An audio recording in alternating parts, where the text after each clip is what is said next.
Day 82 English vocabulary class. First word date, తేదీ. Daughter, కూతురు. Day, రోజు మరియు పగలు. డెడ్, చనిపోయిన. డెఫ్, చెవిటి. డీల్, ఒప్పందం. డీల్ విత్, వ్యవహరించడం.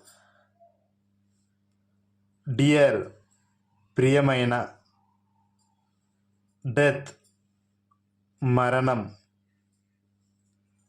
డిబేట్, చర్చించుట. Okay, that's all friends. మన వీడియో కానీ మీకు నచ్చినట్లయితే మన ఛానల్ని సబ్స్క్రైబ్ చేయండి, లైక్ చేయండి, అలాగే షేర్ చేయండి. Thank you.